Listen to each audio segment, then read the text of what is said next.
Bueno, buenas tardes para todos los que me están recepcionando y escuchando esta tarde de martes. Todavía siguen entrando algunos compañeros, así que vamos a esperar unos 2 minutos más para dar inicio al tema planteado para la clase del día de hoy. Me gustaría preguntarles cómo han ido avanzando con los materiales que yo subí a la plataforma correspondientes a la unidad número 1. ¿Han tenido alguna dificultad en cuanto a la lectura de los mismos? ¿Les ha resultado fácil? ¿Les ha resultado complejos, los autores que se han seleccionado? Sobre todo teniendo presente que son autores que muchas veces se utilizan dentro del área del profesorado de historia, algunos de ellos, y a veces su lectura y su interpretación es compleja para personas que a veces no son de la disciplina.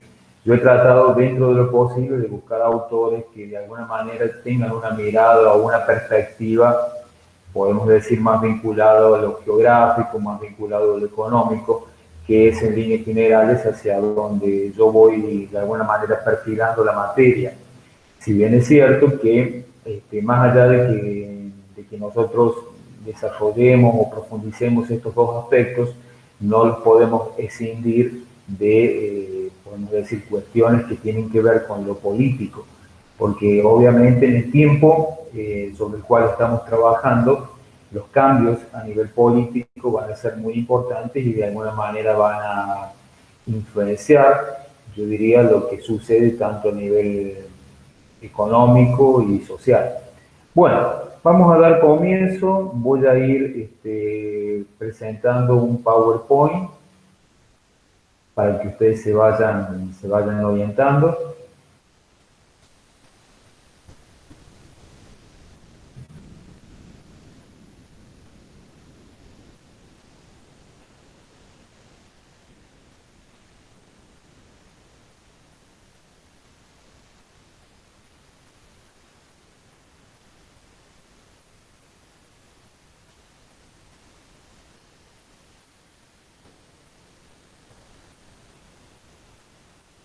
Bien, necesito que alguien del otro lado me confirme, por favor, si está viendo bien el Power que estoy proyectando.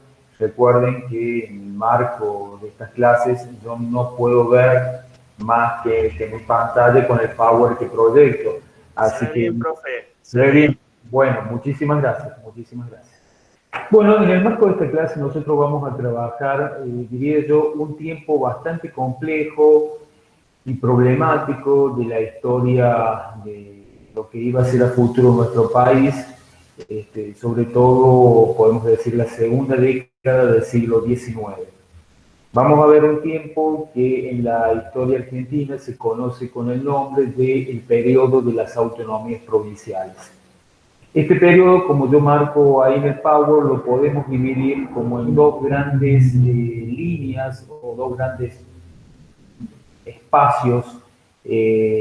Un primer espacio que abarcaría prácticamente del 20 al 29, que es lo que yo voy a desarrollar hoy, que son las autonomías provinciales, y un periodo que va aproximadamente del 29-30 hasta prácticamente 1852, que podríamos hablar nosotros de la hegemonía rosista. Para entrar en tema acerca de las autonomías provinciales, voy a hacer como una especie de... Voy a tratar de reflejar un poco el contexto previo al año 1820. Nosotros en las clases anteriores hemos venido abordando cómo se estructuró la política durante esos 10 primeros años de funcionamiento de lo que fueron esos sistemas que van a gobernar desde Buenos Aires prácticamente a todo el territorio de las llamadas Provincias Unidas. El último sistema político, por llamarlo así, fue el sistema que se denominó el directorio. El directorio era un sistema unipersonal, con un ejecutivo fuerte, ¿sí? un poder legislativo que lo acompañaba, pero todas las decisiones, por llamarlas de esta manera, recaían en aquella persona que estaba al frente del mismo. Los directoriales fueron muchos. Hubo directoriales que estuvieron en su cargo algo así como 1 año y medio, 2 años, y hubo directoriales que solamente estuvieron algunos días. Más allá de eso, yo no voy a hacer una historia relatando la acción de cada directorial, porque en realidad no es el enfoque que le voy a dar a esta clase, sino más bien vamos a analizar aspectos clave para que ustedes entiendan cómo se fue perfilando este tiempo histórico. Me voy a ir fundamentalmente al último directorial que va a estar en este sistema, que se llamó José Rondó. José Rondó, ya para el año 1819, plantea la necesidad de tener una constitución, ¿sí? Ya para ese tiempo, nuestro territorio había logrado definitivamente declarar la independencia en Tucumán, pero esta idea de que el territorio pudiera contar con una constitución no había sido posible. Es más, en el Congreso de Tucumán del año 1816, uno de los objetivos de ese Congreso, al cual asistieron, podemos decir, representantes de los diferentes territorios de los que en ese momento eran las Provincias Unidas, o ya provincias que estaban en un proceso de fragmentación, ¿sí? Política. Ya lo voy a profundizar y me van a entender por qué digo esto. Uno de los objetivos del famoso Congreso de Tucumán era que se pudiera dar, más allá del tema de la independencia, una constitución. Lamentablemente esto no sucedió, pero bueno, se logró algo clave, que es el 9 de julio de 1816, la sanción de nuestra Constitución, que de alguna manera nos daba el marco de convertirnos en un territorio libre de los reyes españoles, de la metrópoli y de sus herederos. A partir de ahí ya este territorio iba a ser reconocido a nivel mundial como un nuevo estado, no digo estado, pero sí un nuevo territorio independiente de lo que era el Imperio Español. Ya para esa fecha, podemos decir 1819, prácticamente toda la etapa de la famosa Guerra de la Independencia ha finalizado, y sobre todo en Buenos Aires, este último directorial, como les decía, José Rondó, ve la necesidad de poder llevar adelante la sanción de una constitución. Ahora, ¿cuál es el problema que surgía en este momento? Que prácticamente esa constitución terminaba beneficiando tanto a nivel político como a nivel económico a Buenos Aires, y yo diría perjudicando en líneas generales al resto de los territorios del interior de lo que en ese momento era, todavía no era Argentina, éramos las Provincias Unidas. En este marco, esa constitución centralista, unitaria, que privilegia a los porteños, que privilegia a Buenos Aires y que considera mayoritariamente a las provincias como simples divisiones de carácter administrativo, termina siendo rechazada por el interior, pero no por todo el interior. Yo diría que aquellos que impusieron el litoral, hablo de las provincias como Santa Fe, Corrientes, Entre Ríos, que de alguna manera se oponen a lo que Rondó pretendía llevar adelante. Esta constitución es importante porque la podemos tomar como el primer antecedente válido de una más adelante para la famosa sanción de la Constitución del año 1853 es tenida en cuenta también como otros pactos de acuerdos que se van a firmar en el periodo. Y esto nosotros lo podemos ver o ha quedado registrado tal vez diría en lo que se denomina el preámbulo, ¿sí? El preámbulo es la presentación de nuestra ley máxima. En una parte del mismo dice o hace referencia a acuerdos y pactos preexistentes. Estos acuerdos y pactos preexistentes comienzan o empiezan ya con la Constitución 19, y lo vamos a ver prácticamente, me animaría a decir, hasta el año quizá de 27, que aparece un punto constitucional que también va a ser rechazado. Bueno, vamos a avanzar un poquito en la lógica de esta Constitución. Esta constitución del 19, más allá de que era una constitución unitaria, una constitución centralista, que privilegiaba la posición de Buenos Aires sobre el resto de las provincias, era una constitución interesante porque ya podemos decir que articulaba ciertas ideas que más adelante el Estado argentino va a hacer propias. Por ejemplo, una de las ideas tal vez más importantes que tenía en relación al sistema que quería llevar adelante, que era un sistema republicano, que estaba de alguna manera abierto el camino para que futuras reformas procedieran a instalar un sistema monárquico. Por otra parte, era una constitución aristocrática, centralista, como ya he dicho, por eso en gran medida el interior la terminó rechazando. En ella se establecía un poder ejecutivo, iba a tener un director que era elegido, como dice ahí, por el Congreso, y bueno, todo el aparato burocrático que acompañaba también a la conformación del Estado. Un poder legislativo, ¿sí? Diputados, una Cámara de Senadores que tenía una integración muy particular, 3 militares, un obispo y un sacerdote. Obviamente, si uno hace un paralelismo con la actualidad, va a ver que tanto el Poder Ejecutivo como el Poder Judicial eran muy diferentes a cómo funcionan en la actualidad. Pero lo interesante de esta Constitución era que ya reflejaba algunos avances en cuanto al orden republicano y en cuanto a lo que a futuro podríamos entender como la división de poderes en un ejecutivo, en un legislativo y en un judicial. El 25 jurado por las provincias, como les decía yo recién, y el litoral obviamente se opuso a la misma, ¿sí? La rechaza totalmente por el carácter que lleva.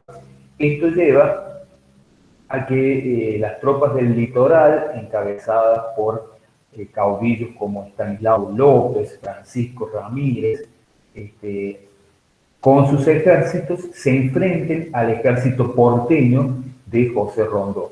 Ese enfrentamiento es conocido en la historia con el nombre de Batalla de Cepeda. En esa batalla, en la Batalla de Cepeda, las tropas del litoral terminan imponiéndose a las tropas del directorio porteño. Cuando caen las tropas del directorio, podemos decir, se dura o terminan estos sistemas políticos que habían estado presentes en el territorio de Buenos Aires por cerca de 10. Ya a partir de su caída, podemos decir, el orden central desaparece, se desarticula, para ser más preciso, y empiezan cada uno de los territorios del interior a asumir su propia soberanía, que es un poco lo que yo hablaba en la clase pasada en relación al principio de soberanía. Bueno, acá funciona o tiene, podemos decir, algún vínculo con lo que yo explicaba en clases anteriores. Entonces vamos a ver que las Provincias Unidas, a partir de acá, comienzan un largo periodo de lo que se denomina autonomía. Desde el punto de vista económico hay también un fuerte proteccionismo y sobre todo más adelante esta idea de la nacionalización de la aduana, que va a ser que Buenos Aires siempre se va a negar hasta, yo me atrevería a decir, bien entrada la época de la relación con Urquiza. O sea, el tema de la nacionalización de la aduana fue algo que los porteños siempre rechazaron, porque era uno de sus principales y no estaban dispuestos a compartirlos con los restos de los territorios. Obviamente, cuando hablo del resto de los territorios, hago referencia a los territorios provinciales. En líneas generales, sí, la batalla de Cepeda se produce el 1 de febrero del 20.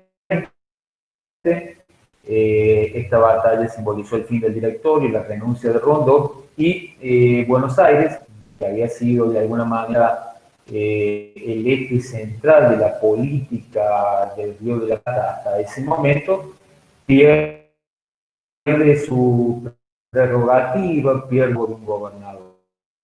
Esta situación que yo estoy marcándole fue mucho más compleja. Por eso hay algunos autores, en algunos libros de texto que generalmente nosotros podemos utilizar en el secundario, se habla de la anarquía del año 20.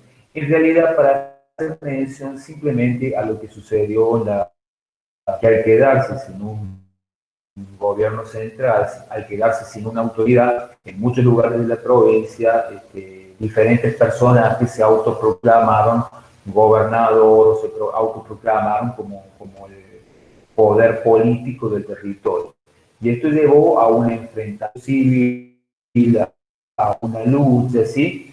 En la cual van a tener que intervenir a poco tiempo los mismos caudillos litoraleños para tratar de frenar un desmembramiento de la provincia de Buenos Aires y de un clima, y el aumento de un clima de la política que se iba agravando con el paso del tiempo. El periodo que va del 20 al 31, podemos decir, se llama también, o es un periodo, una cuestión de la autonomía provincial, en donde se ponen en marcha los denominados pactos interprovinciales, ¿sí? Las provincias se van, buscan muchas veces controlar el avance en sus territorios de enemigas, por ahí es un acuerdo que buscan articular o mejorar las condiciones de transitabilidad por el territorio, las naves interiores, o muchas veces acuerdos de índole económico. Y en otros casos, la intención a futuro de poder verse en un congreso y definir fundamentalmente los destinos de este territorio. O sea que ya en el ámbito interno que van a comandar las provincias, que son los famosos gobernadores caudillos, existía ese ímpetu o ese pensamiento de que a futuro a lo mejor fuera posible organizarnos a partir de un solo orden central, a partir de un Estado nacional, y que de alguna manera estos actos anticipados. Algunos de ellos son el famoso Tratado del Pilar de 1820, el Tratado de Venegas, el Tratado del Cuadrilátero y tal, el más importante de todos, que fue el famoso Pacto Federal de 1831. Algo que me gustaría reflejar acá en este mapa que les voy proyectando es cómo a partir de 1820 las provincias van vuelven a manejar sus propios estados,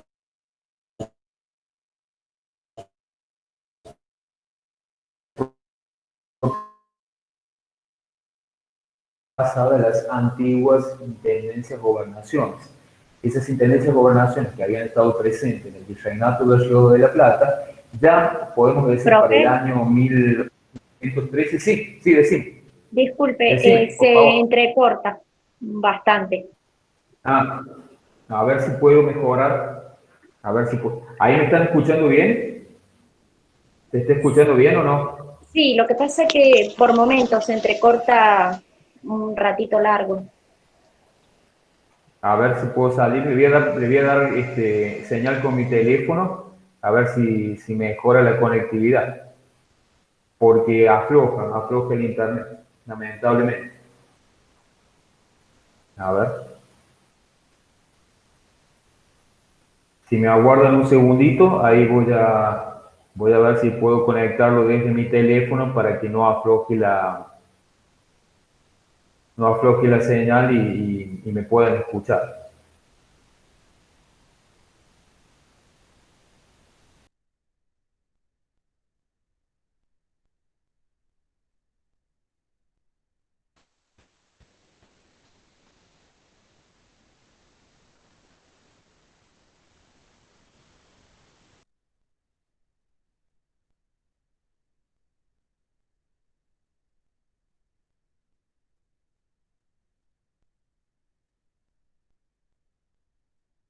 Ahí se escucha mejor, mejoró un poco la conectividad. Para los que me están escuchando, mejoró la conectividad. Ahí está mejor, profe. Ahí está mejor. Bueno, sí, le termino dando con el teléfono. Tengo buena conectividad en mi casa, pero se ve que afloja bastante hasta esta hora. Bueno, de lo que venía explicando, se ha ido entendiendo. ¿Hay alguien que quiera hacer una pregunta? Voy a hacer como un impasse porque son procesos políticos bastante complejos de entender y por allí si avanza un poco más se van a terminar perdiendo. Así que la idea es que paremos un ratito acá y que ustedes vayan generando preguntas para que yo pueda contestárselas y a partir de ahí pueda seguir ya a paso firme. ¿Se ha entendido entonces lo que yo he venido de alguna manera planteando? El año 20 va a ser un año de quiebre, un año muy particular porque es como la finalización de aquellos sistemas políticos que habían estado presentes en el territorio a modo de prueba y error, ¿sí? Desde la primera junta de gobierno hasta los directoriales, esos 10 años de gobierno habían sido 10 años en donde estos sistemas políticos habían tenido muchísimos problemas. Y el último sistema político, que era el directorio, no era la excepción. Observamos que siempre hay como una intención por parte de Buenos Aires de atropellar los derechos, sobre todo de los territorios del interior. Este intento de constitución que va a llevar adelante José Rondó, la famosa constitución de 1819, es un ejemplo de esto, ¿sí? De alguna manera hay una primacía del poder porteño, ¿sí? Sobre los territorios de las que eran las provincias, y obviamente por el poder que tenía este hombre, sanciona esta constitución, muchos territorios del interior la terminan aprobando, a excepción del litoral. Porque el litoral tal vez era la zona que más perjudicada se veía por Buenos Aires, dado que Buenos Aires, al manejar lo que era la aduana y el puerto, prácticamente todo el comercio marítimo se concentraba en esta provincia y la posibilidad de que ingresaran barcos hacia los puertos del litoral era mínima, a pesar que el litoral tenía ríos que son navegables hasta el momento y que podían establecer un comercio fluido, por ejemplo, con naves o buques de bandera extranjera. Buenos Aires era como que copaba todo el mercado. Entonces ya ahí empieza a haber como cierta tirantez entre Buenos Aires y el litoral, muchas veces debido a cuestiones de la navegabilidad de los ríos interiores y sobre todo vinculadas a la cuestión económica. Bueno, ¿se va entendiendo hasta ahí? Por favor, alguien que habilite el micrófono del otro lado, que me pregunten algo, porque si no, les soy sincero, se hace muy aburrido dar una clase así de historia. O sea, dentro de del profesorado, sobre todo cuando nosotros hablamos acerca de la historia de la Argentina y más de este tiempo, siempre necesitamos la palabra del otro lado, si se va entendiendo, si hay alguna pregunta, si alguien quiere mencionar algo. Es como que nos vamos retroalimentando. Sí, ¿quién me está hablando? Acá, Federico. Federico, ¿qué es habilitar la cámara, Federico? Así sí, también los voy conociendo. Ahí está. ¿Se escucha, profe? Sí, se escucha perfecto. Sí, Federico, sí, vos me planteas la pregunta. Sí, mi pregunta es ¿por qué no abordó la Revolución de Mayo? Salteó directamente a la Constitución de Buenos Aires. ¿O no lo vemos eso? No, si yo trabajé la Constitución de la Revolución de Mayo, pero en clases anteriores. En clases anteriores hice mención a la Constitución de Mayo. Lo que pasa es que nosotros no vamos teniendo en la materia un proceso lineal, como a lo mejor vos has estado acostumbrado con los profesores que tenían en historia en el ciclo secundario. Nosotros vamos viendo los grandes procesos a nivel político y económico que se van estableciendo en el territorio. No vamos abordando año por año, sino que tomamos como grandes bloques de tiempo para ir trabajando lo más importante que fue sucediendo.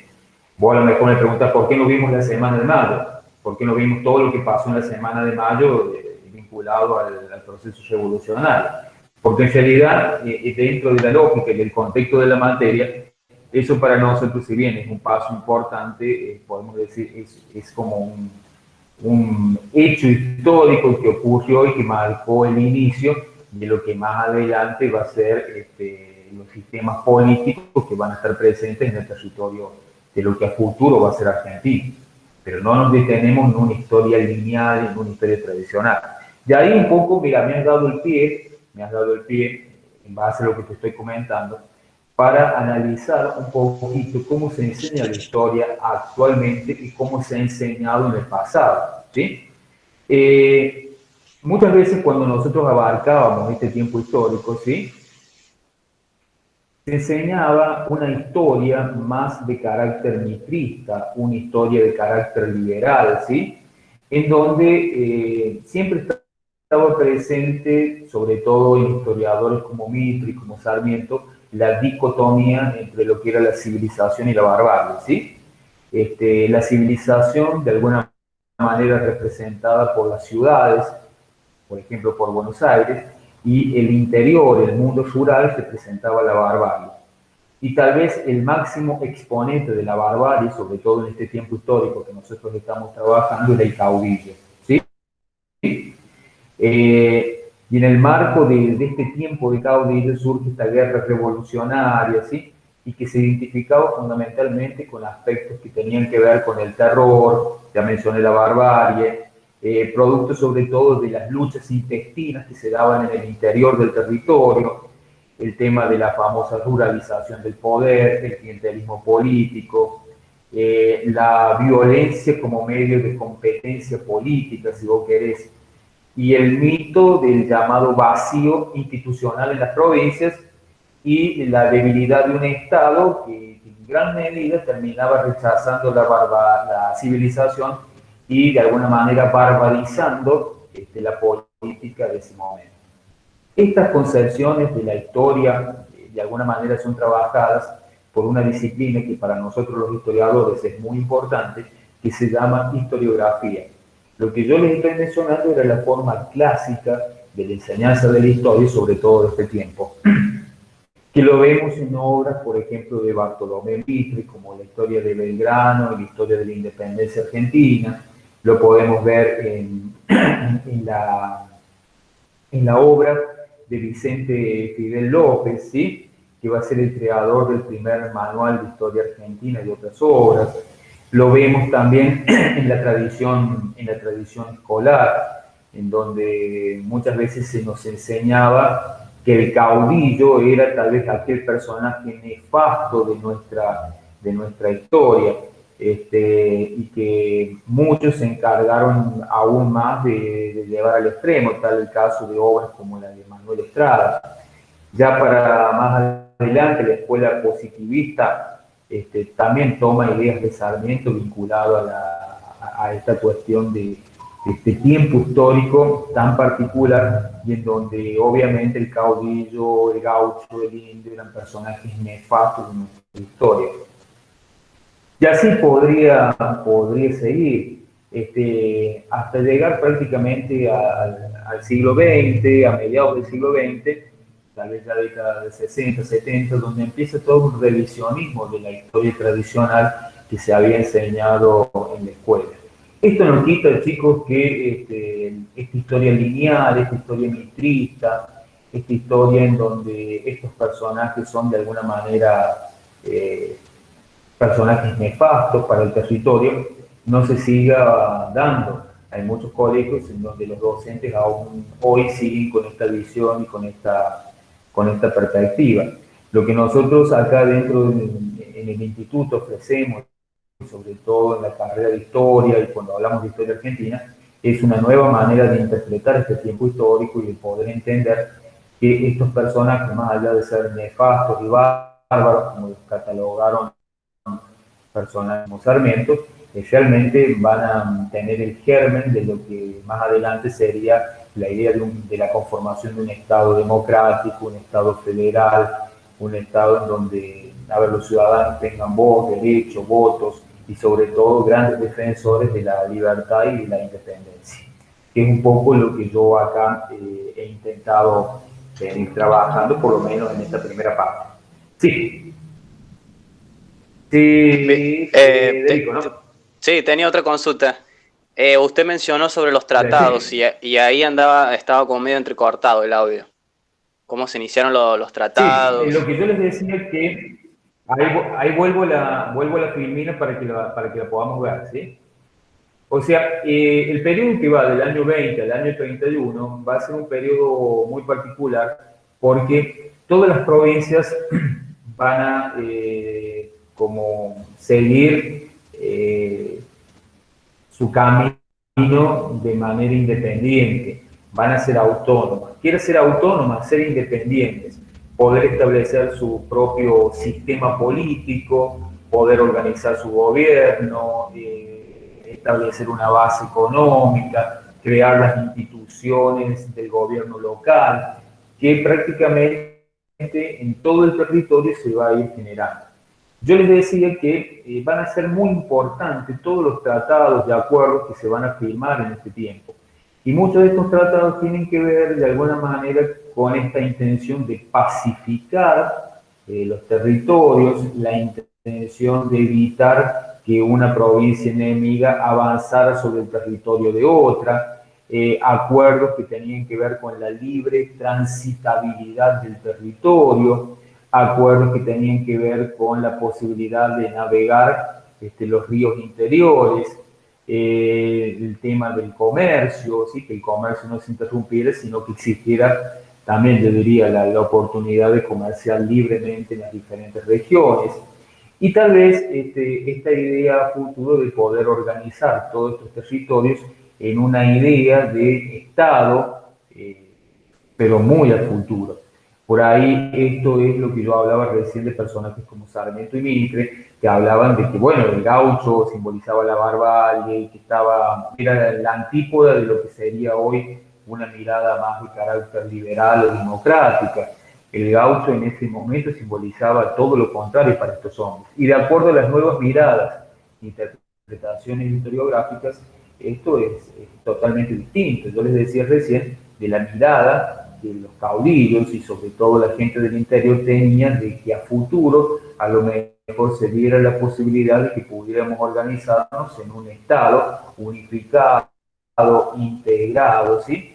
En donde prácticamente todos los territorios tuvieran voz, voto, derechos, y sobre todo muy respetuosos de las libertades individuales de cada uno de los ciudadanos que integraban esos territorios. Los acuerdos y los pactos que se van a dar este tiempo son varios. Podemos hablar del Tratado del Pilar, hablar del Tratado de Venegas. Si ustedes se fijan y van siguiendo la secuencia de tiempo-espacio, todo firmado a partir de 1820, el Tratado del Cuadrilátero, y tal vez el más importante de todos, que va a ser el Tratado o el Pacto Federal del año 1831. Avanzando un poquito sobre esto, yo recién, antes de que se cortara, les hablaba acerca de la situación y el contexto posterior a la batalla de Cepeda, o sea, cuando las provincias van adquiriendo su autonomía. Pero este proceso de desestructuración, o podemos decir un proceso en donde los territorios provinciales asumen su propia gobernabilidad, convirtiéndose en estados libres e independientes y también soberanos, va a ser un proceso que ya se va a iniciar, yo diría, a partir de 1813. Tal vez el primer antecedente lo vamos a tener con el decreto del segundo triunvirato, que va a terminar separando esta estructura sobre la cual se había montado el antiguo virreinato del Río de la Plata. Si ustedes recuerdan, el virreinato del Río de la Plata se había establecido a partir de un orden vinculado a gobernaciones e intendencias. Bueno, ya en este tiempo esta situación comienza a desestructurar este orden, espacio territorial, y empiezan a aparecer lo que nosotros vamos a llamar las provincias. Por ejemplo, en 1814, provincias como Entre Ríos y Corrientes se van a terminar de alguna manera separando de Córdoba, de lo que era la intendencia de Córdoba de Tucumán, ¿sí? Vamos a ver después, posteriormente, también en el 14, la separación de Tucumán de Salta. Vamos a ver en 1818 que Santa Fe, que era chiquitito, se termina separando de Buenos Aires. Acá les voy a mostrar un mapa de los espacios territoriales que estaban presentes en ese momento en el territorio nacional, ¿sí? Como ustedes verán, esto que está marcado en color era el territorio que pertenecía en ese momento a las Provincias Unidas. Ustedes me dirán, bueno, pero hay territorios como la Patagonia y como el Gran Chaco, que uno figura en blanco y otro en un color violeta. Estos territorios de alguna manera no estaban integrados a las Provincias Unidas, debido fundamentalmente a que eran territorios que estaban habitados por grupos nativos. Recién para, me atrevería a decir, fines de la década de 1870, que bien entrado ya el 1880, finalmente se van a integrar a la conformación de el Estado-Nación, ya con Julio Argentino Roca va a dar su inicio en el territorio nacional. A ver, yo recién les hablaba de los procesos de desmembración o desestructuración de las antiguas gobernaciones intendencias. Y si vamos, por ejemplo, al año 1820, La Rioja se va a separar de Córdoba, Santiago del Estero de Tucumán, Cuyo se va a separar de la Intendencia de Córdoba de Tucumán en el año 1816, cuando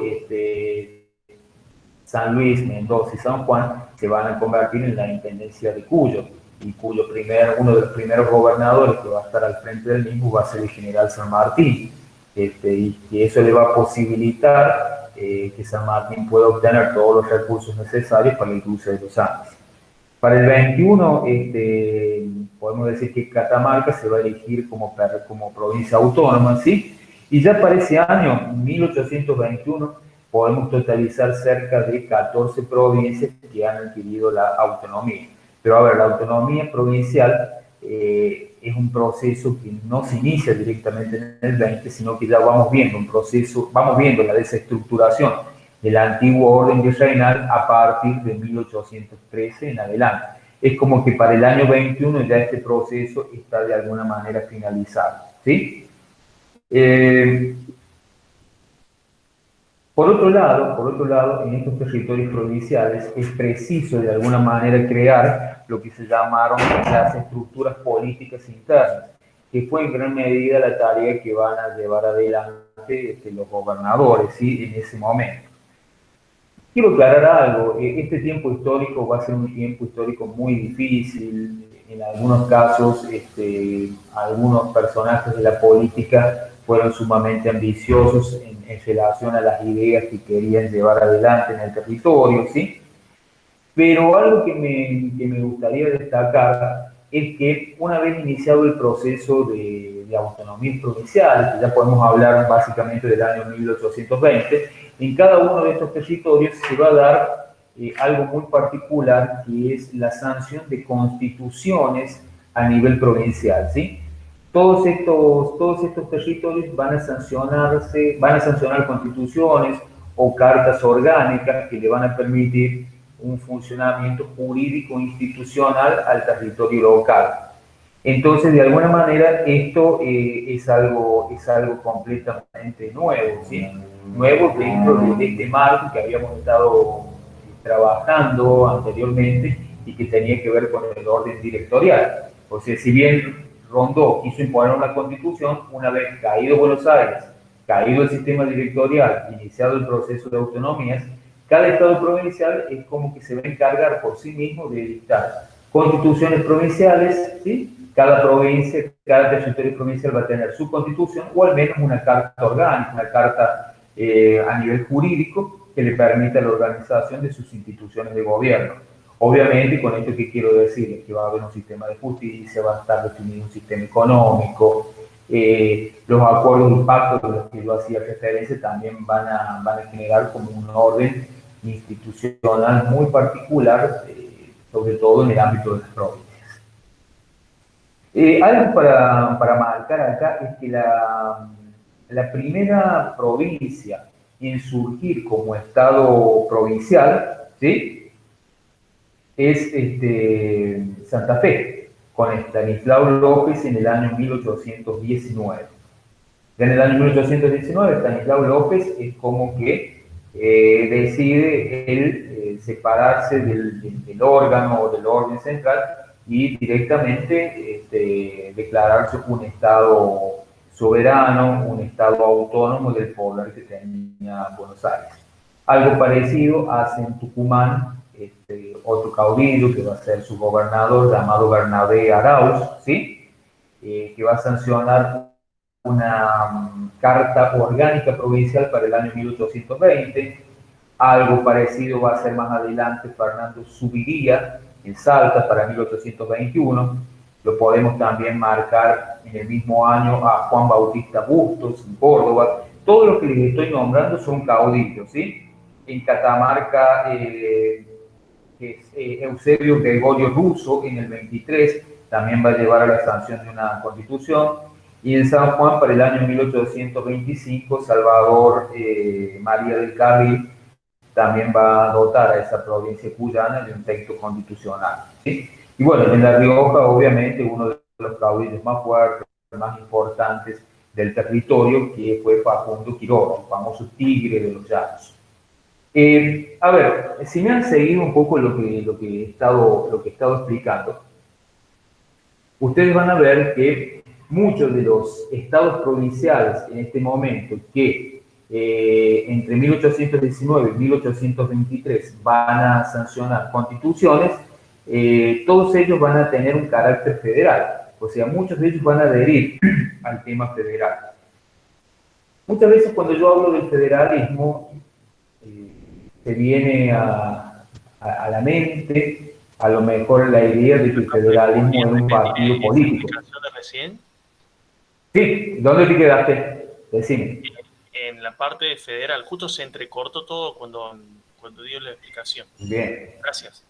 Lo que les decía era lo siguiente, que todas estas provincias que yo estoy nombrándoles, que del año 1819 al año 1823 van a declararse autónomas y van a sancionar constituciones o cartas orgánicas, eran todas provincias que adherían en cierta manera a la idea federal. ¿Se entendió hasta ahí? A la idea federal.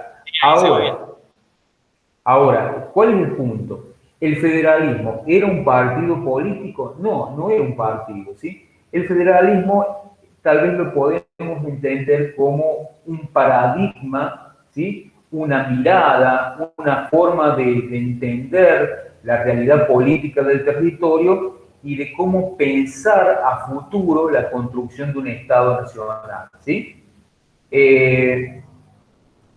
Y sobre todo subyacía en la mirada federal esta idea, evitar que el poder quedara en manos de un orden central, ¿sí? Esa fue la pauta que hizo finalmente que los litoraleños se terminaran enfrentando con el Buenos Aires, porque Buenos Aires pretendía eso, un orden central, algo que el litoral, muchos de los federales del interior se oponían. Acá podemos entrar en una discusión. Alguien del otro lado me puede plantear, bueno, quiere decir entonces que el mejor sistema político en ese momento era el federalismo y el unitarismo era un sistema malo, un sistema que había que combatir. Y en realidad, si lo pensamos de esa manera, también vamos a incurrir en un error. ¿Por qué les digo esto? Porque tal vez, de acuerdo a las características que tenía nuestro territorio, ¿sí? Que era un territorio bastante particular por la extensión que tiene, tal vez el mejor sistema político que podíamos llegar a adoptar en ese momento era el federalismo. Que cada territorio tuviera voto, pudiera decidir acerca de cuestiones que tenían que ver con el orden político, con el orden económico, con el orden social. Esto no quita que en otros lugares de Latinoamérica, en otros países, por ejemplo, se haya aplicado un sistema de carácter unitario. Pero, a ver, si nosotros tenemos en cuenta el territorio argentino con el territorio de estas otras naciones vecinas, vamos a ver que prácticamente esas naciones tienen el tamaño de una provincia argentina. A ver, les doy un ejemplo, el caso de la banda oriental, de lo que hoy es Uruguay, ¿sí? El caso de Paraguay. Estas naciones de alguna manera tuvieron y tienen un sistema más de carácter unitario, donde hay un orden central y prácticamente los territorios, ¿sí? Tienen una estructura de unidades administrativas. A ver, si ustedes van a esta lógica que yo estoy planteándoles, si bien el territorio federal o la lógica de cómo se va a organizar el territorio nacional en base a esta idea del federalismo, ¿sí? Va a permitir que Argentina tenga a futuro un Estado con estas características. Pero si nosotros vamos a la organización interna de cada territorio provincial, ustedes van a ver que el orden provincial guarda una similitud con la estructura unitaria de poder. Porque ustedes fíjense, si vamos a la provincia de San Luis, ¿cómo está integrada? ¿Cómo está dividida?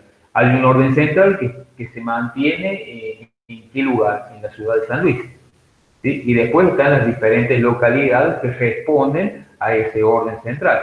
Entonces, es como que esta idea del federalismo, si bien se aplica al territorio nacional, por ahí cuando nosotros miramos detenidamente cómo funciona la estructura política, organizativa de un territorio provincial, vamos a ver que guarda muchas similitudes con esta lógica del unitarismo. ¿Hasta ahí vamos bien? ¿Se va entendiendo? ¿Hasta ahí vamos bien? ¿Alguien que quiera hacer alguna pregunta?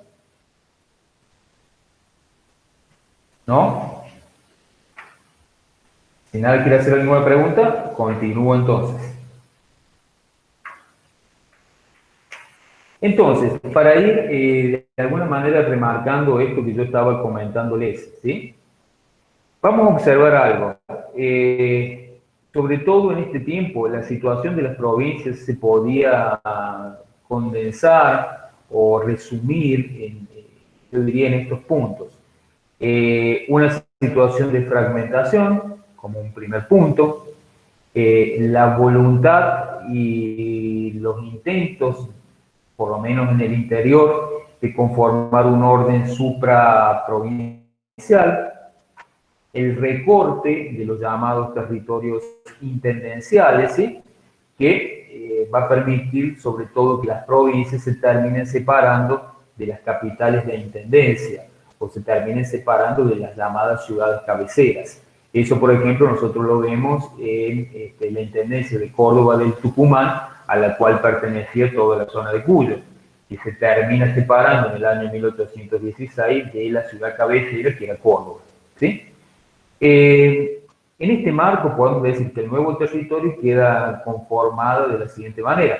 Si ustedes se fijan, Buenos Aires, ¿sí?, que está ahí marcado en color, deja liberado el territorio de Santa Fe, que era ese chiquito, y el territorio de Corrientes, que conformaba una sola intendencia en la época del virreinato. Córdoba se separó de Cuyo, de las tres provincias cuyanas.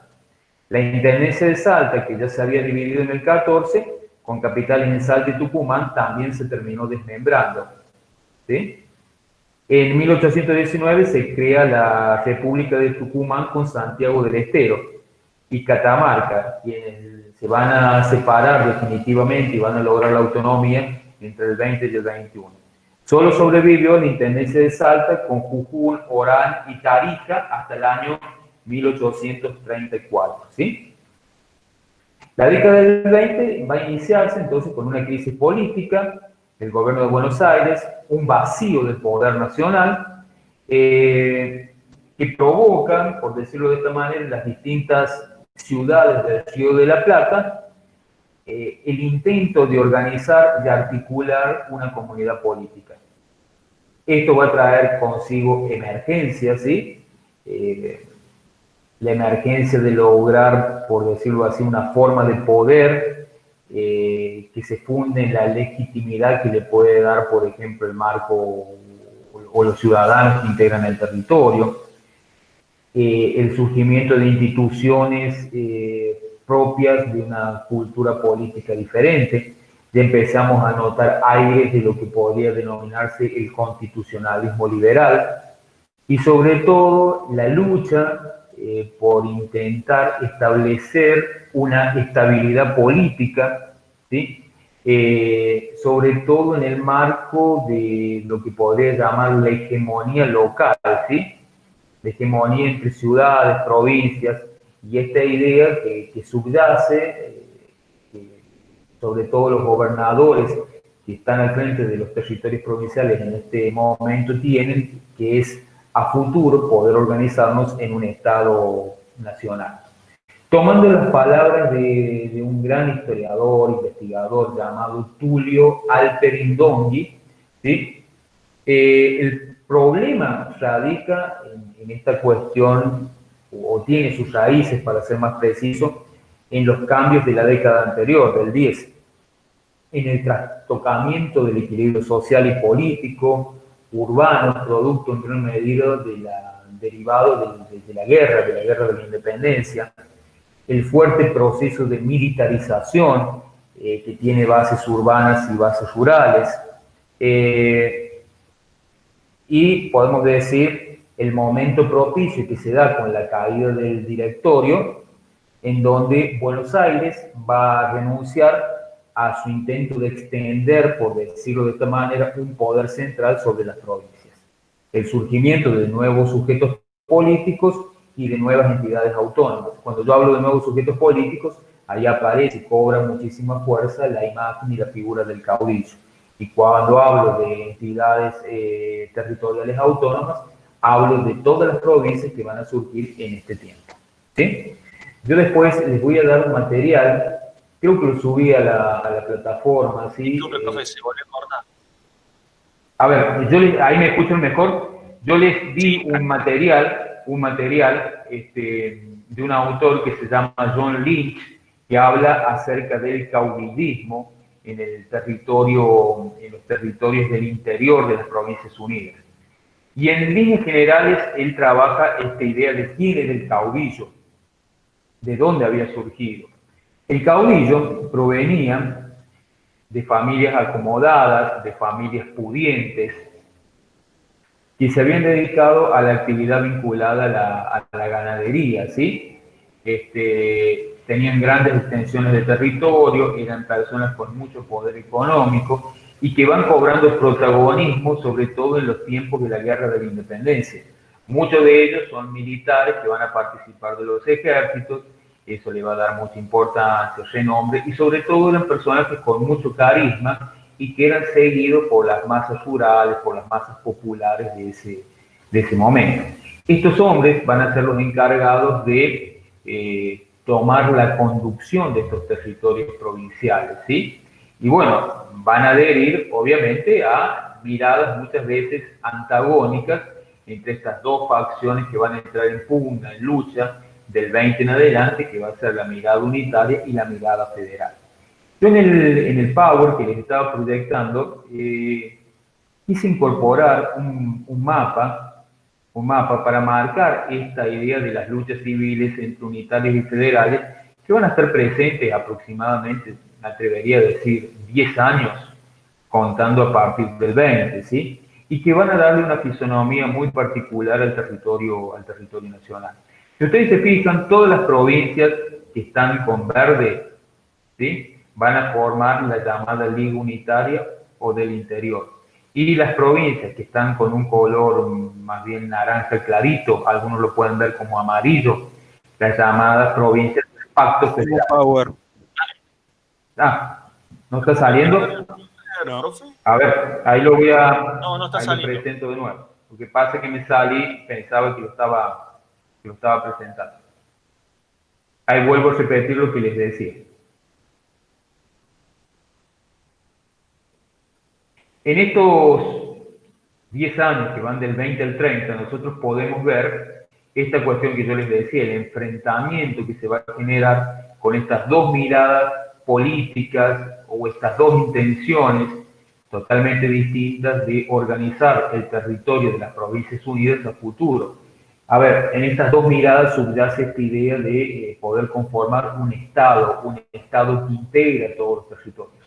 Ahora, lo que se disputaba era lo siguiente: este Estado iba a tener un orden central, iba a haber un lugar en particular que iba a manejar a todos los territorios, o el derecho de elegir, el derecho de decidir les iba a pertenecer a todos.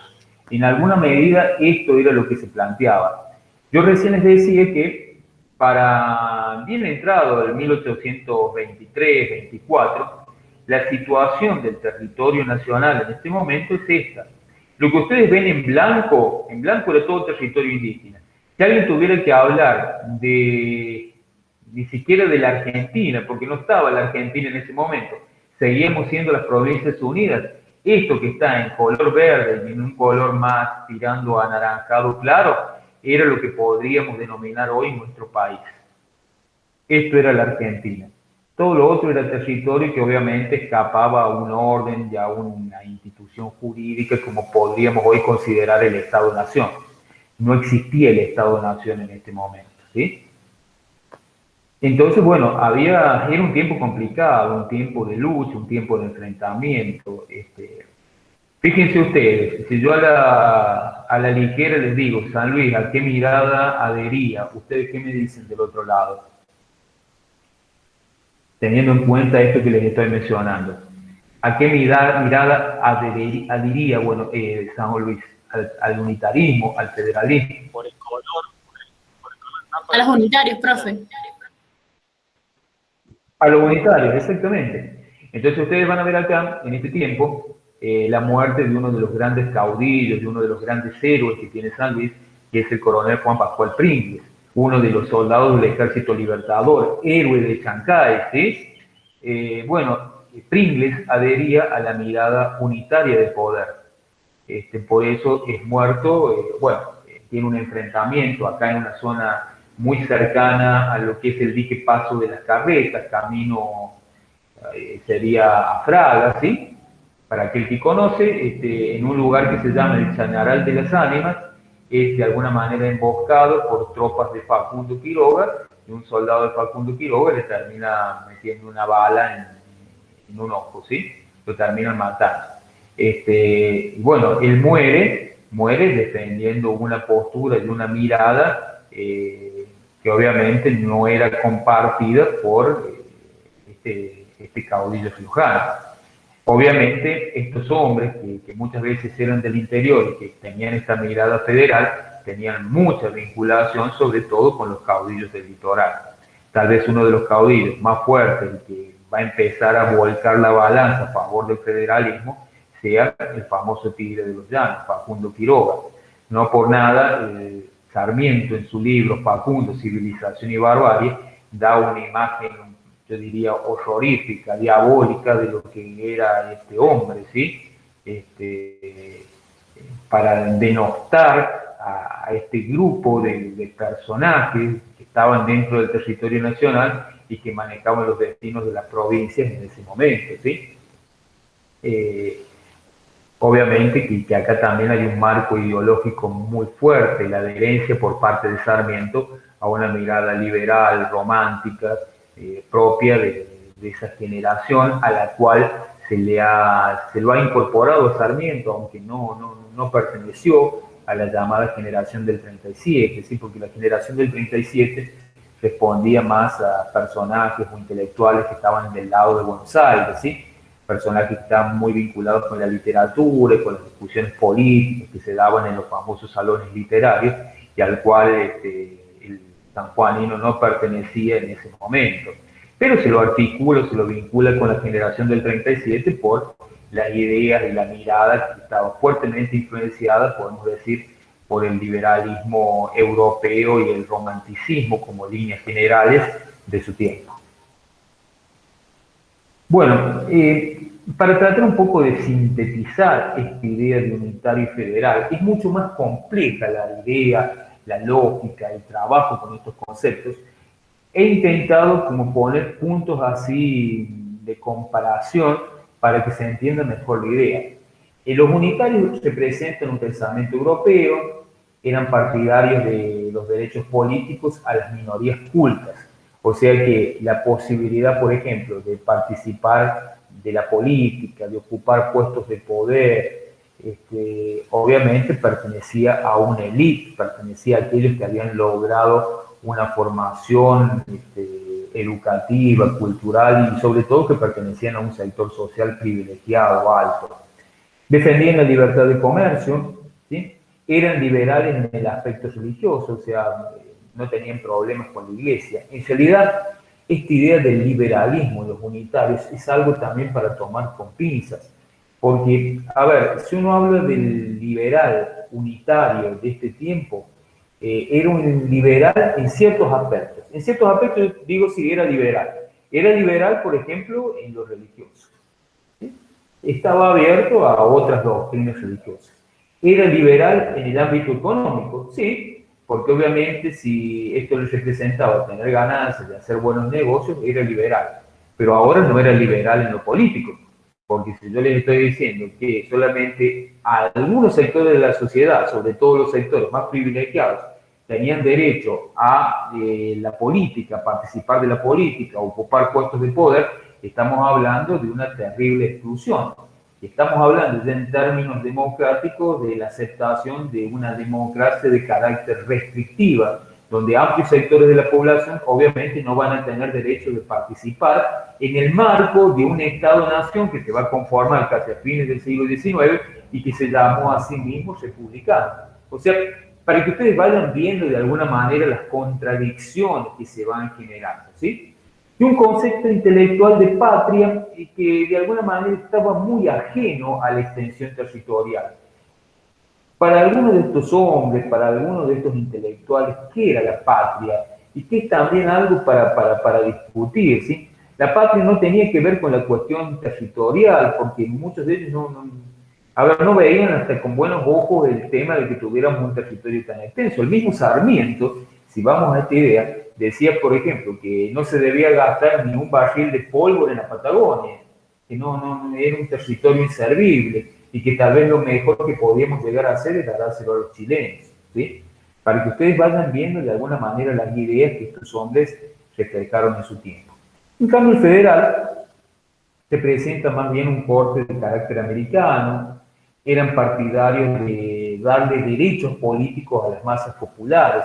O sea, cuando yo hablo de darle derechos políticos, estoy hablando de darles la participación en aspectos políticos, que pudieran conformar fuerzas políticas, partidos, que pudieran disputar en elecciones limpias, no sé, un cargo para un puesto de poder. Eran proteccionistas en relación a la manufactura nacional, en relación a lo que se fabricaba acá. Fuerte protección a los talleres y a las industrias que pudieran nacer en nuestro territorio. Tenían una fuerte vinculación con la Iglesia Católica Apostólica Romana y un concepto, podemos decir, telúrico de patria, ¿sí? La patria vinculada con el ser nacional, vinculada con el origen, vinculada con estos personajes que son tal vez la víscera de nuestro territorio, como era el indio del gaucho. A ver, algunos aspectos se pueden compartir o no, pero en líneas generales he tratado por lo menos de marcar algunas cuestiones que me resultan interesantes y que serían de alguna manera importantes que ustedes pudieran contrastar con la lectura de los autores que yo les he dejado en la bibliografía para ver si hay puntos de aproximación o no con lo que yo les estoy diciendo.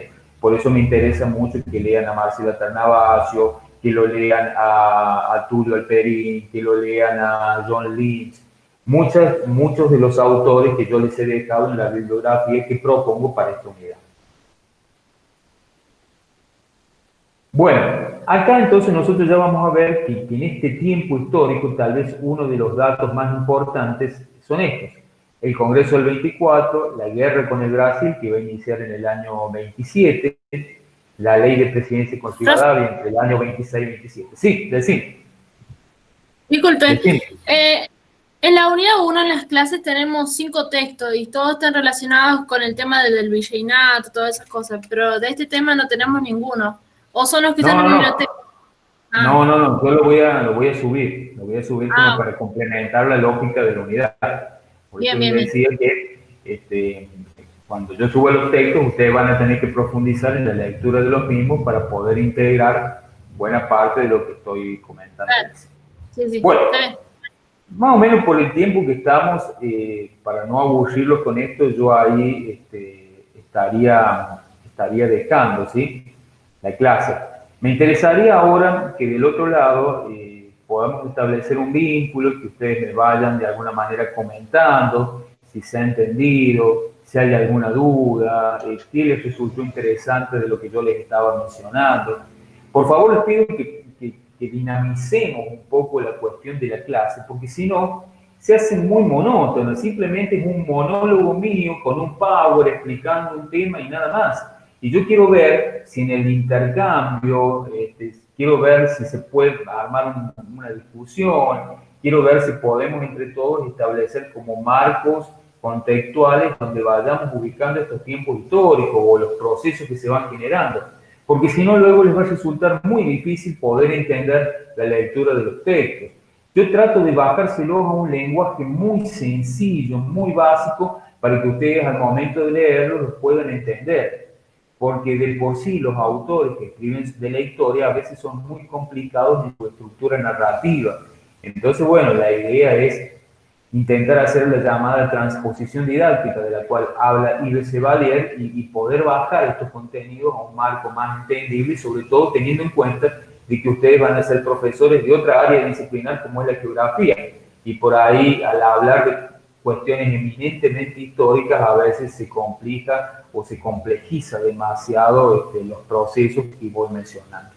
Bueno, dejo abierto para el que quiera hacer preguntas, el que quiera, no sé, hacer algún cuestionamiento. No solo habiliten el micrófono, habiliten también la cámara, así de repente también los voy conociendo. Recuerden que este va a ser el único marco que vamos a tener de contacto, así que de paso les voy conociendo la cara y cuando ya pase esto, bueno, en algún momento nos encontraremos en el instituto o en la mesa de examen final. El que quiera abrir, el que quiera preguntar, el que quiera mencionar algo, por favor, hágalo. Profe. Sí. Yo de nuevo. Cámara. Sí, yo de nuevo. Fede. Decí. Sí. Esta mirada del federalismo, ¿se puede asociar a lo democrático? Esto del voto. Sí, podríamos decir que, salvando tiempo y distancia, se adelantaba en esta lógica republicana federal sobre la cual finalmente se conformó el Estado-Nación, ¿sí? Y que eso está presente en el sistema político que nosotros tenemos en la Argentina, ¿sí? Un sistema tripartito donde hay un ejecutivo, un legislativo y un judicial que son completamente independientes. ¿Se entiende? Por eso el presidente de la nación no tiene poder sobre los otros sistemas políticos, ¿sí? Por ahí le puede caer malísimamente un juez de la nación, pero no lo puede sacar, no lo puede despedir, porque son poderes completamente independientes. ¿Se entiende? Lo mismo pasa con un juez de la nación, por ahí no le cae el presidente, y bueno, pero es el presidente y no puede hacer nada. No lo puede meter a la cárcel porque no le gusta. O sea, lo que yo hablo es la independencia de poderes. Sí, lo opuesto a la mirada de los unitarios. Sí. Exactamente. No sé si opuesto, pero era diferente la lógica de Estado que ellos querían conformar o que querían de alguna manera para el futuro de nuestro territorio. Dentro de lo que yo les estaba explicando, tal vez la idea de federal y unitario, muchos alumnos la confunden y dicen, bueno, no, pero el mejor sistema fue el federal, porque no, en realidad tal vez el federalismo fue un sistema político que mejor se adaptó a las realidades políticas, territoriales e institucionales que tenían las Provincias Unidas en ese momento, ¿sí? Tal vez en otro lugar, no sé, la banda oriental, en el Uruguay, el mejor sistema que se adaptó a la estructura territorial y organizativa que tenía fue el sistema unitario. Tal vez en gran medida por el tamaño que tiene un territorio y otro. No es que un sistema es mejor que el otro, sino que de alguna manera responde a las necesidades y responde a la situación y al contexto en el cual se fue diagramando. ¿Sí? ¿Alguna otra pregunta? De las chicas que me están escuchando.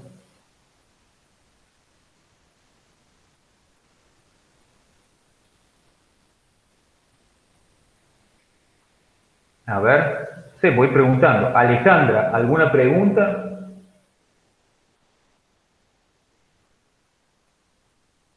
Antonella, Carolina. Carolina Díaz, ¿alguna pregunta? ¿Algo que me quieras mencionar?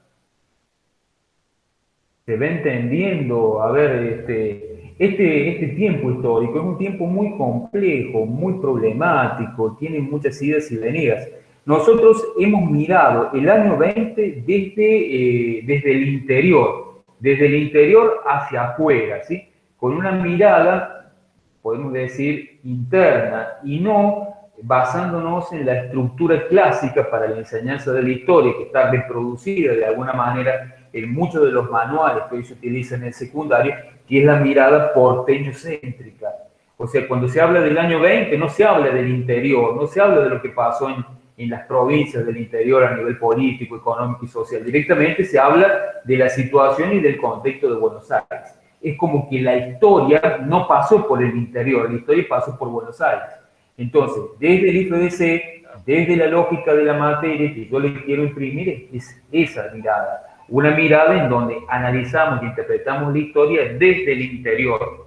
Cómo vivimos nosotros la historia que fue dándose en el contexto del siglo XIX, XX, desde el interior.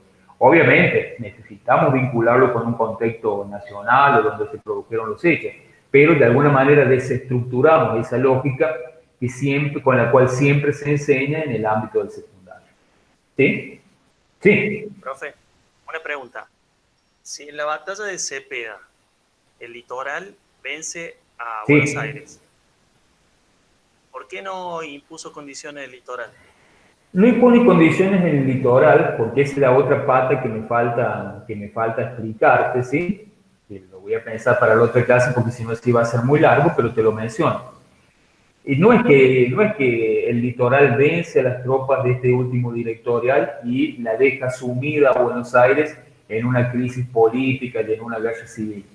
Los mismos litoraleños, el mismo Estanislao López, el mismo Francisco Ramírez, tienen que bajar a Buenos Aires para pacificar, tienen que volver a Buenos Aires con sus ejércitos para pacificar y establecer un gobierno en Buenos Aires, a tal punto que en el marco de esta crisis lo van a nombrar a Manuel de Zarratea, gobernador de Buenos Aires, ¿sí?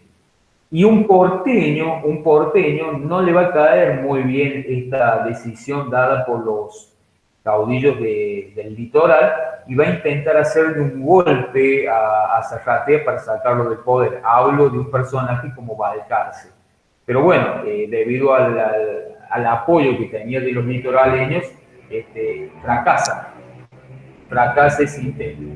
Y acá luego cobra muchísima importancia el tema de los pactos y de los acuerdos, así que se van a firmar fundamentalmente en este tiempo entre Santa Fe y Buenos Aires.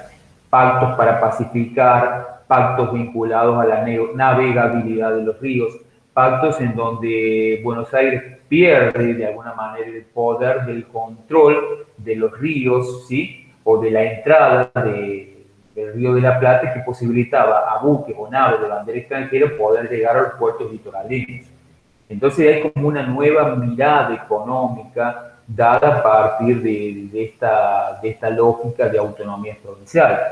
Pero obviamente en este marco también se dan otros aspectos a nivel social, sobre todo el surgimiento de otros sectores sociales, que van a cobrar mucha importancia, sobre todo en este momento. Ya hablo fundamentalmente de lo vinculado con lo que se llamaron los hacendados y el mundo rural, que ya a partir de acá empieza a cobrar importancia y que va a ser tema de la próxima clase.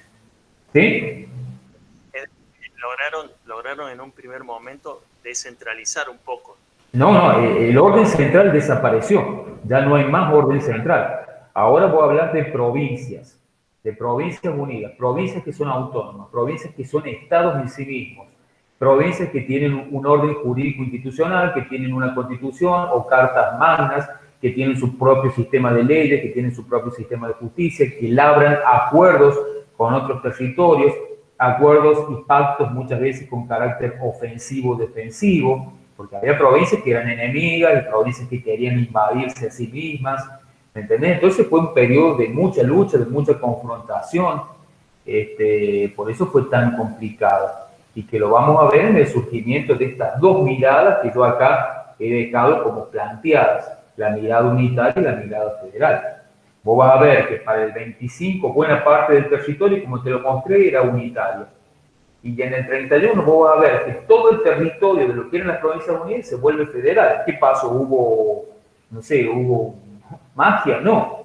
Fue motivo de ciertas luchas, enfrentamientos que hicieron que el federalismo fuera cobrando fuerza en el interior y finalmente derrotara la mirada unitaria.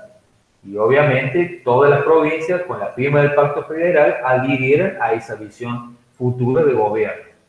Y por eso nosotros vamos a ver ya del 29 en adelante la llamada Confederación Argentina. Si todas las provincias adhieren a un sistema federal confederal, ¿sí? Todas las provincias mantienen su soberanía, mantienen su orden su gobierno, su autonomía. No hay la figura del presidente, pero hay algunos caudillos, algunos gobernadores de provincia que van a tener más fuerza y poder político que otros.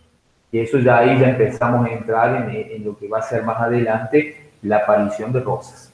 Bueno, Soledad Guzmán dice, eso es a partir a partir del acuerdo de San Nicolás. Tiene mucho que ver con estos acuerdos y pactos que yo les estoy planteando. Que en definitiva planteaban esta idea de poder a futuro organizarnos en un Estado, de poder pensar la idea de qué íbamos a hacer, un Estado federal, un Estado unitario, cómo iba a ser nuestro sistema de gobierno, por qué no pensar en una constitución, en una ley máxima para todos los territorios.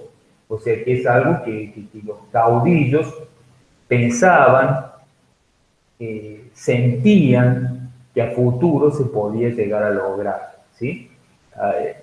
Y acá he hecho por tierra mucho de lo que se ha comentado del caudillo, que solamente velaba por sus intereses particulares. No, ellos tenían en su cabeza esta idea de que a futuro a lo mejor iba a ser posible conformarnos en un Estado nacional, pero un Estado nacional en donde todos tuvieran voz, derechos, se respetaran las libertades individuales de los ciudadanos y que de alguna manera posibilitara el ejercicio de lo que hoy nosotros entendemos como un orden republicano democrático. ¿Sí? Bueno, ¿alguna otra pregunta más que quieran hacer? Profe, despéjeme una duda. Zarratea. Decime quién sos, para que te ubiques. Marcos, ¿querés habilitar la cámara, Marcos? No sé si tenés cámara. Si no, preguntá, no hay problema. Yo para irlos conociendo. Te escucho, Marcos, preguntá. No hay problema, si no habilitas no hay problema. Plantéame la pregunta. Marcos. Me parece que se le cortó. Bueno, si los demás me están escuchando y quieren hacer alguna pregunta. Hola. Los demás me escuchan, ¿cierto? ¿O se me cortó a mí directamente la señal? Sí, lo escuchamos, profe. Bien. Sí, profe. Lo escuchamos, profe. Profe. Sí. Sí. Daniel, ¿cómo le va? Hola, ¿qué tal? ¿Cómo estás, Daniel? Bien, bien. Sí, decime. San Luis, ¿cuándo empieza a tener esta conformación de autonomía? A partir del 20. A partir del 20 podemos decir marzo, abril del 20, ya San Luis adquiere, podemos decir, la impronta de convertirse en una provincia autónoma. ¿Sí? Sobre todo después de un suceso que ocurre en la provincia de San Juan y que luego tiene su correlato en las fuerzas militares que estaban asentadas acá en San Luis y en donde directamente, los funcionarios, los políticos de ese momento que están en nuestro territorio deciden también tomar la prerrogativa de declararse libres, autónomos, independientes de ese orden que lo había estructurado, por ejemplo, a lo que era en ese momento la gobernación de Cuyo, ¿sí? Cuya sede o cuyo punto principal o ciudad cabecera era Mendoza. Bueno, ya a partir del 20, marzo, abril del 20, podemos decir que ya somos un estado provincial. Por eso, este año se celebraba el bicentenario de la autonomía provincial, ¿sí? Algo que no solamente sucedió en San Luis, sino en buena parte de los territorios provinciales de nuestro país. Y que pasó sin pena ni gloria por la situación que estamos viviendo, ¿sí?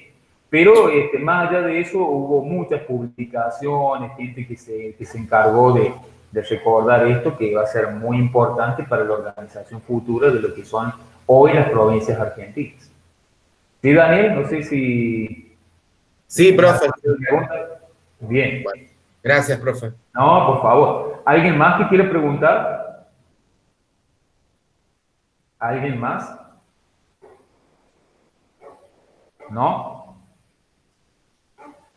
Voy un poco con las chicas, que a las chicas no las he escuchado. Ailén, Alejandra, Antonella, Carolina. Sí, Vos profe. ponele, decile, vos. ¿Qué? ¿Alguien que quiera preguntar? A ver, de las chicas. Han estado muy activos los compañeros hombres, pero a ver, reivindiquen su posición en la historia y pregunten. Pregunten en función de lo que hemos estado viendo. Tengo Profe, algunas... buenas tardes. Hola, buenas tardes. ¿Quién sos? Ailén. Ailén. Sí, Ailén. Te escucho. ¿Querés Bueno, habilitar la cámara así te conozco mejor? Bueno. No sean Ahí. tímidas. Porque va a ser la única forma de contacto que vamos a tener, así que por ahí me van a decir, profe, yo tenía clase con ustedes, ¿se acuerda? Y yo voy a decir, bueno, pero ¿cómo te voy a recordar si solamente sos una voz en el éter, como quien dice? Bueno, Ailén, a ver, te escucho. Planteame la pregunta. Yo quería saber a ver si entendí bien. Después de la batalla de Cepeda es cuando Buenos Aires, digamos, pierde autonomía sobre las provincias y ahí cada una, como por así decirlo, empieza... Ailén, no es que Buenos Aires pierda autonomía sobre las provincias. Ajá. ¿Sí? No es que pierda, sino que se pierde, se desmembra, cae un orden central.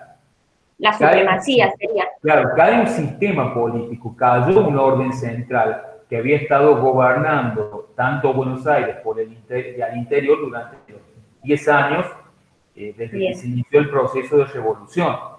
O sea, el directorio termina esos sistemas políticos que comenzaron con la primera junta de gobierno, pero no es que termine la autonomía de Buenos Aires. Termina el control, el poder central, ¿sí?, que gobernaba a los territorios del interior. A partir de la caída del último directorial, las provincias, los territorios provinciales asumen la independencia, la autonomía de sus territorios, ¿sí? Son libres e independientes y a partir de eso organizan su sistema político, sancionan constituciones locales, provinciales, definen su sistema económico, su sistema jurídico, sus leyes, acuerdan pactos con otros territorios, muchas veces vinculados al comercio, vinculados podemos decir, a la cuestión de poder trasladarse dentro de los territorios, acuerdos que permitían en las provincias, por ejemplo, del litoral, navegar los ríos interiores, acuerdos que muchas veces eran ofensivos y defensivos, la colaboración de algún territorio provincial con otra provincia para armar un ejército ante el ataque inminente de algún agresor. ¿Se entiende?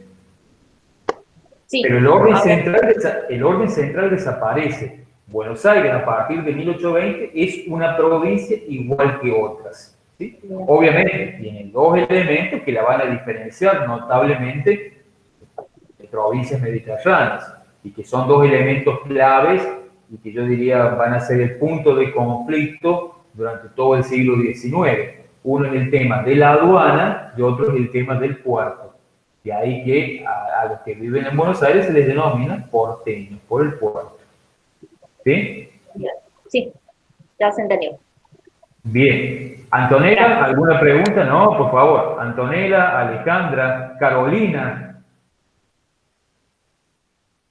¿Alguna pregunta que quieren hacer?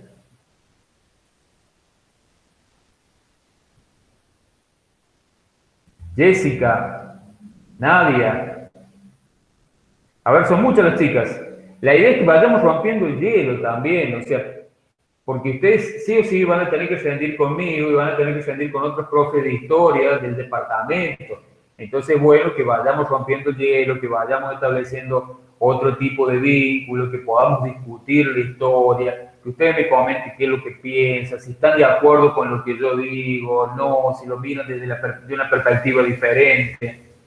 Que esa es la sal y la pimienta que tiene la disciplina, ¿sí? Y que yo trato de imprimirle a las clases, porque si no, se hace muy aburrido. Imagínense si yo fuera de esta forma a trabajar y explicar en un secundario.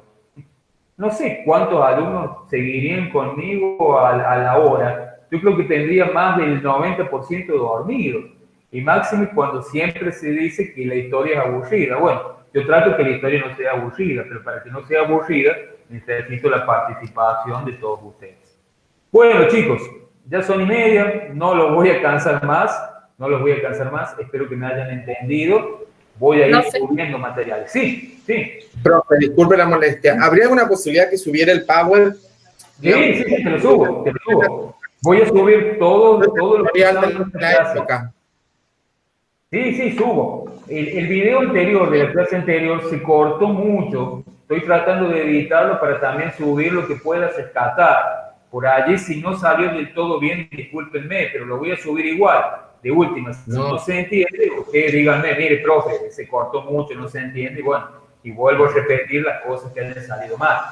Pero no, todo esto se los voy a subir, les voy a subir el Power, les voy a subir los materiales, para que ustedes puedan hacer la lectura del tiempo. Es más, hasta les voy a subir un mini resumen para que vayan como entendiendo puntos así claves de lo que he ido trabajando y que les resulte más fácil la lectura de los autores que les propongo. ¿Les parece? Sí. Bueno, gracias, profe. Profe, ¿Están de acuerdo? Sí. Bien. Había mencionado el tema del trabajo práctico, ¿se acuerdan? Sí. Mira, el trabajo práctico, vamos a ver si cuando terminemos la unidad 2, voy a ver si les tomo un trabajo práctico. ¿Sí? A ver, lo que nos ha exigido la cátedra es que tomemos un práctico y un parcial. ¿Tá? No podemos tomar más de eso. O a lo sumo, dos prácticos evaluables.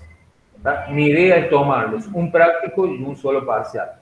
Así que por el práctico, no se apuren, no se desesperen. Yo les voy a revisar con tiempo, me voy a asegurar que ustedes tengan leído los materiales, que me hayan entendido. Voy a tratar de que sea algo sencillo, algo que no sea tan complejo ni esté tan elevado desde el marco de las ideas y desde el marco del lenguaje que normalmente muchos historiadores utilizan para trabajar los diferentes procesos históricos, ¿sí?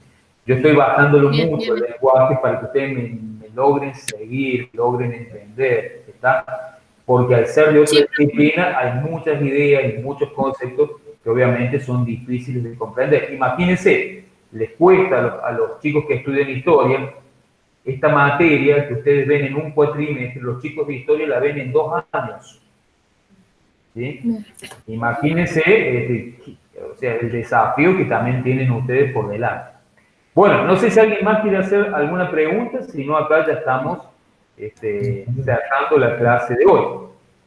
A ver, intentemos ir participando. Hoy me ha gustado porque se han prendido, han participado, me han preguntado y eso me pone a mí muy contento, ¿sí? Muy contento porque yo, es más, no estoy acostumbrado a este tipo de clases. A mí me gusta mucho interactuar con mis alumnos en la clase. Bueno, pero si no lo puedo hacer a través de una pantalla, como siempre digo, no me dejen solo. Cuando pregunten, interactúen, consulten o todo lo que sea, para que la clase sea más dinámica y no sea tan aburrida. Bueno, chicos, si no hay preguntas, cortamos acá. Yo les voy a subir esto a la plataforma. Espero que se haya grabado bien. Lamentablemente, por allí el internet falla, donde yo estoy ubicado en la ciudad. Así que espero que la grabación haya salido buena, como para que ustedes puedan salvar cosas importantes. Les voy a subir el Power, les voy a subir los materiales de lectura y un resumen de lo que, por lo menos lo básico que se ha ido trabajando. Bueno. Profe. Sí. Acá Fede de nuevo. Sí, Federico, decime. ¿El jueves va a dar consulta usted?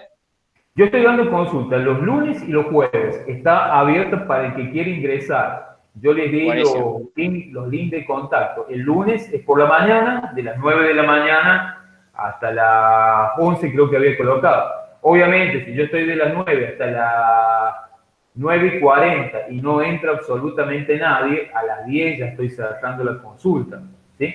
Y el día jueves por la tarde, yo creo que había colocado de las 15 en adelante la consulta con ustedes, 15 o 16 en adelante. A ver, déjenme que chequee, de ahí les digo bien, porque son muchas las materias.